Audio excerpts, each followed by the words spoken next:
आज हम बात करने वाले हैं श्वेता मर्डर केस की। ये कहानी शुरू होती है झारखंड के रांची शहर से। यहाँ पांद्रा इलाके के जनक नगर में एक ओझा बाजार पड़ता है।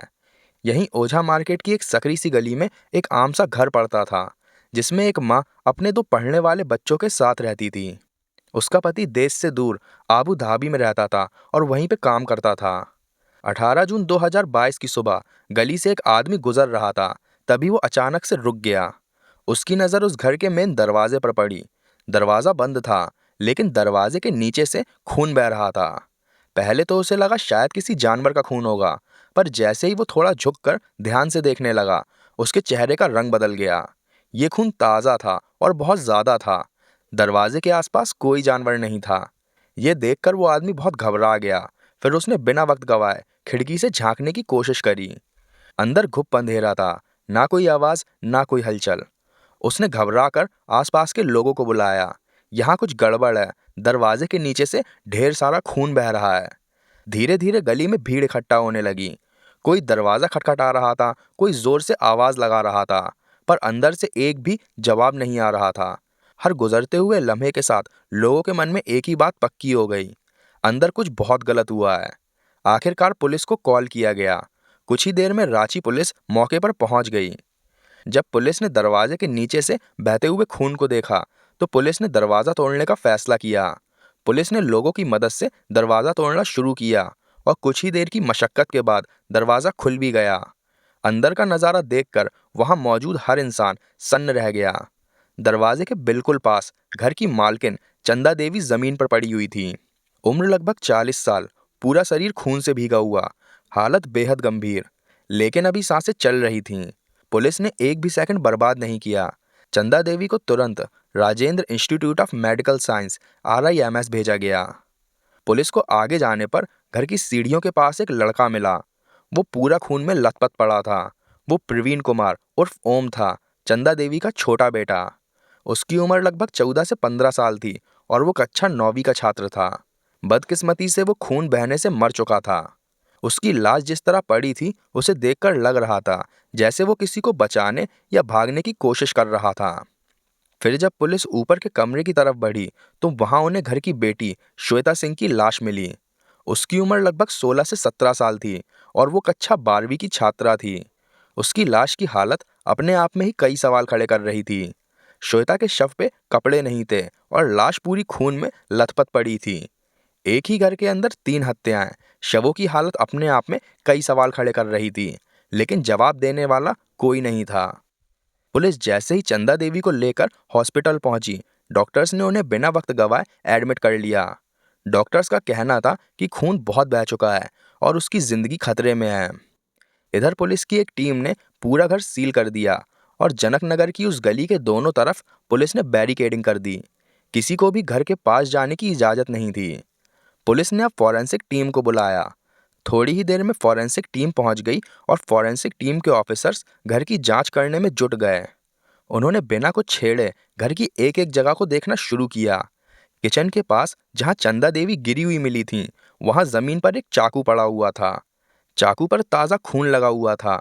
ये देखकर फॉरेंसिक टीम के ऑफिसर्स अच्छे से समझ गए, ये वही जगह थी जहां सबसे पहले हमला हुआ था। इसके बाद फॉरेंसिक टीम ऊपर के कमरे की तरफ बढ़ी। श्वेता के कमरे में बेड के पास एक भारी हथौड़ा मिला।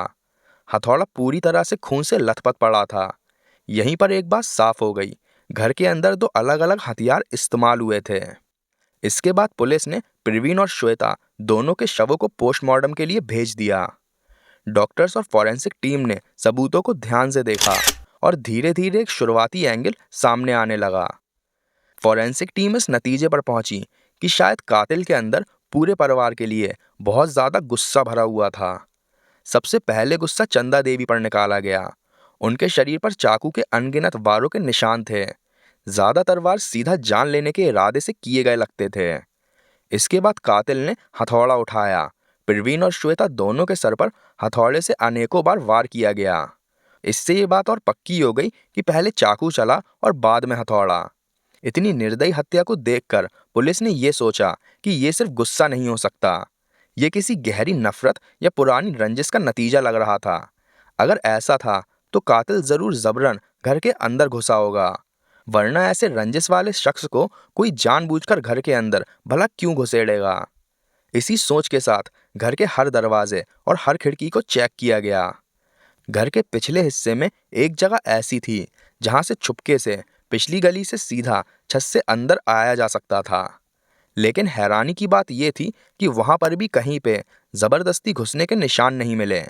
ना कुछ टूटा हुआ था, ना खिड़की से जबरदस्ती घुसा गया था। पूरे घर में सिर्फ अंदर ही लड़ाई झगड़े के निशान थे। इस बात ने पुलिस को और ज्यादा सोचने पर मजबूर कर दिया।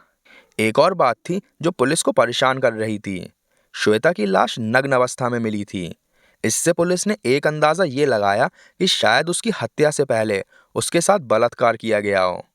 पुलिस ने ये नोटिस किया कि पहले माँ चंदा देवी पड़ी थी, फिर सीढ़ियों के पास भाई प्रवीण पड़ा था। तो पुलिस ने अंदाजा लगाया कि शायद पहले माँ और भाई को मारा गया हो, फिर श्वेता के साथ बदसलूकी की गई, फिर उसका मर्डर कर दिया गया। पुलिस ने इस एंगल से शुरुआती जांच की और इस बात को साबित करने के लिए फॉरेंसिक टीम ने भी शवों की शुरुआती जांच की। उसमें श्वेता के शरीर पर बलात्कार के कोई निशान नहीं मिले। अब पुलिस के पास और भी ज्यादा सवाल थे और जवाबों का कुछ पता नहीं था। जब पुलिस को यह कंफर्म हो गया कि घर के अंदर जबरदस्ती घुसने के कोई पक्के निशान नहीं है, तो उनका ध्यान घर के रिश्तों पर गया।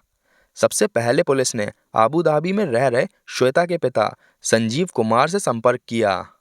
फोन पर जब संजीव कुमार को बताया गया कि उनके घर में क्या हुआ है, तो कुछ पल के लिए वो बिल्कुल चुप हो गए। दो बच्चों की मौत और पत्नी की गंभीर हालत, ये बात उनके लिए संभालना आसान नहीं थी। उनको थोड़ा संभालते हुए पुलिस ने उनसे पूछा, क्या आपको किसी पे शक है या कोई ऐसा नाम जो आप पुलिस को बताना चाहते हो? तब संजीव कुमार ने एक नाम लिया, अर्पित अर्णव। उन्होंने पुलिस को बताया कि अर्पित काफी समय से उनकी बेटी श्वेता को परेशान कर रहा था। कभी रास्ते में रोकना, कभी बात करने की जिद, कभी स्कूल और कोचिंग जाते वक्त पीछा करना। इन सब चीजों के चलते चंदा देवी को श्वेता की पहले से ही चिंता रहती थी। श्वेता के पिता संजीव कुमार ने यह भी बताया कि उनकी पत्नी चंदा देवी इस बात को लेकर काफी परेशान भी रहने लगी थीं। चंदा देवी ने पहले भी उन्हें फोन पर बताया था कि अर्पित श्वेता से दूर रहने को तैयार नहीं था। इसी वजह से चंदा देवी ने अर्पित को सख्ती से चेतावनी भी दी थी। उन्होंने उसे साफ शब्दों में कहा था कि श्वेता से दूर रहे, वरना पुलिस में शिकायत कर दी जाएगी। लेकिन अर्पित पर इस चेतावनी का कोई खास असर नहीं पड़ा। श्वेता के पिता ने पुलिस को यह भी बताया कि एक बार श्वेता की मां ने अर्पित को घर के पिछले वाले हिस्से के पास पकड़ लिया था। उस घटना के बाद चंदा देवी ने अर्पित के खिलाफ पुलिस में शिकायत भी दर्ज कराई थी। पुलिस ने उस वक्त अर्पित को पकड़कर काफी डांटा था और सख्ती से मना किया था कि वो श्वेता के घर के पास या श्वेता के आसपास भी नजर न आए। उसके बाद ये मामला शांत हो गया था। इसी बात पर श्वेता के पिता को लगा कि प्रॉब्लम सॉल्व हो चुकी है। पुलिस ने संजीव कुमार से लिखित रूप में अर्पित के खिलाफ एक अर्जी देने को कहा, जिसके आधार पर फॉर्मल एफआईआर दर्ज करी जा सके। अब पुलिस के पास एक नाम भी था और एक शक करने की वजह भी थी। इसके बाद पुलिस ने अर्पित कुमार के बारे में पूरी जानकारी निकालनी शुरू की। पुलिस को पता चला कि अर्पित रांची के रातू थाना क्षेत्र का रहने वाला था। उसकी उम्र मात्र 19 साल थी। पुलिस ने पुरानी फाइल्स चेक की और ये कन्फर्म हो गया कि पहले वाली शिकायत में भी अर्पित का नाम रिकॉर्ड पर था। इसके बाद पुलिस ने पड़ोसियों से पूछताछ की। यहीं से एक और बात साफ होने लगी। पड़ोसियों ने बताया कि अर्पित रोक टोक के बाद भी श्वेता से मिलता रहा और चंदा देवी इस बात को लेकर बाद में भी काफी चिंतित रहती थी। वो अक्सर कहती थी कि अर्पित जिद्दी हो चुका है और बात समझने को तैयार नहीं है। पुलिस को यहीं पर चीजें गड़बड़ लगने लगीं। इसके बाद श्वेता का मोबाइल फोन जांच के लिए भेजा गया। कॉल रिकॉर्ड्स और मैसेज हिस्ट्री भी निकलवाई गई। जांच में पता चला कि श्वेता और अर्पित लगातार बातें कर रहे थे। कॉल्स लंबी होती थीं, मैसेज की संख्या भी काफी ज्यादा थी। चैट से ये भी साफ था कि दोनों के बीच में काफी निजी बातें होती थीं। वो अक्सर वीडियो कॉल्स भी करते थे। इस सब से पुलिस को ये समझने में देर नहीं लगी कि श्वेता और अर्पित रिलेशनशिप में थे और चंदा देवी इस रिश्ते को लेकर काफी चिंतित थी और सख्त खिलाफ भी थी। पुलिस ने अर्पित के मोबाइल टावर लोकेशंस भी निकलवाए। कई बार उसकी लोकेशन श्वेता के घर के बिल्कुल पास मिली। कुछ समय पर दोनों एक ही जगह साथ साथ मौजूद थे। और तो और अर्पित की कई बार लोकेशन श्वेता के घर के अंदर भी पाई गई। मैसेजेस से यह भी साफ था कि श्वेता घर का डेली रूटीन अर्पित को बताती रहती थी। इसी वजह से अर्पित को ये पता होता था कि कब घर के कौन से लोग कहाँ पे होते हैं। इसी जानकारी के सहारे उसका घर के अंदर आना जाना शुरू हो चुका था। अब पुलिस के लिए ये बात बिल्कुल साफ थी। ये केस बाहर से आए किसी अजनबी का नहीं, बल्कि श्वेता के भरोसे का गलत फायदा उठाने वाले एक शख्स का था। जब पुलिस के पास अर्पित के खिलाफ कॉल रिकॉर्ड्स, लोकेशन डाटा और पहले की शिकायत जैसे सारे सबूत इकट्ठा हो गए, तो बिना देर किए एक टीम सीधा उसके घर पहुंची। मकसद एक ही था, उसे तुरंत गिरफ्तार करना। लेकिन वहां पहुंचकर पुलिस को पता चला कि अर्पित घर से फरार हो चुका है। ना वो घर पर था, ना ही उसका फोन ऑन था। यहीं से पुलिस को समझ आ गया कि अर्पित जानबूझकर भाग रहा था। पुलिस ने तुरंत उसका मोबाइल नंबर ट्रैकिंग पर डाल दिया। जैसे जैसे दिन बीतते गए, अर्पित की लोकेशंस अलग अलग जगहों से सिग्नल देने लगी। कभी बिहार, कभी झारखंड, फिर छत्तीसगढ़ और कुछ समय बाद महाराष्ट्र तक भी गई। हर नई लोकेशन ये बात बता रही थी कि अर्पित पकड़े जाने से बचने के लिए लगातार जगह बदल रहा था। झारखंड पुलिस ने तुरंत हर राज्य की लोकल पुलिस से संपर्क किया। फोटोज भेजी गई, डिटेल्स शेयर की गई और अलग अलग टीम्स बनाकर छापेमारी शुरू हुई। 8 दिन तक ये चूहे बिल्ली का खेल चलता रहा। फिर 26 जून 2022 को सुबह के वक्त एक बड़ी मूवमेंट हुई। अर्पित ने अपना फोन अचानक से ऑन किया। सिग्नल आते ही लोकेशन ट्रेस हुई। झारखंड के एक बॉर्डर एरिया में फोन ऑन हुआ था। पुलिस ने बिना वक्त गवाए वहां घेराबंदी की और आखिरकार अर्पित को उसी बॉर्डर एरिया से पकड़ लिया गया। थका हुआ चेहरा, घबराहट और आंखों में डर, सच उसके चेहरे पर लिखा हुआ था। थाने लाते ही पुलिस ने उससे पूछताछ शुरू की। शुरू में अर्पित बातों को घुमाता रहा। कभी कहता उसे कुछ पता नहीं है, कभी कहता वो वहां गया ही नहीं था। लेकिन जब पुलिस ने उसके सामने कॉल रिकॉर्ड्स, लोकेशन ट्रेल और पुरानी शिकायत रखी, तो वो टूट गया। फिर उसने पुलिस को सब कुछ सच सच बताया। अर्पित ने माना कि वो श्वेता को काफी समय से पसंद करता था। शुरुआत में उसने श्वेता से बात करने की कोशिश की थी।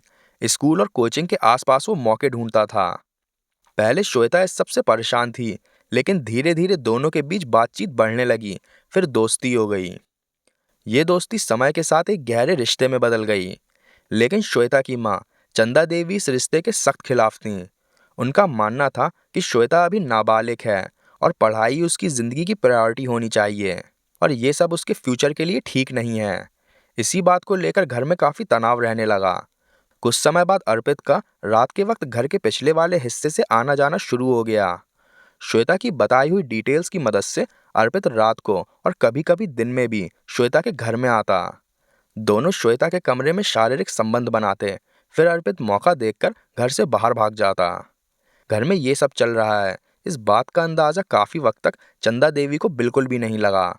लेकिन एक दिन जब चंदा देवी ने अर्पित को पिछली गली से घर के अंदर घुसने की कोशिश करते हुए देखकर उसे पकड़ लिया, तो उन्होंने पुलिस में शिकायत कर दी।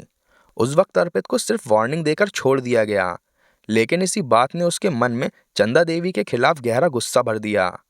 अर्पित को लगने लगा कि श्वेता की माँ उसके और श्वेता के प्यार के बीच की सबसे बड़ी रुकावट है, जिसके चलते उसने श्वेता से और भी ज्यादा दृढ़ता से मिलना शुरू कर दिया।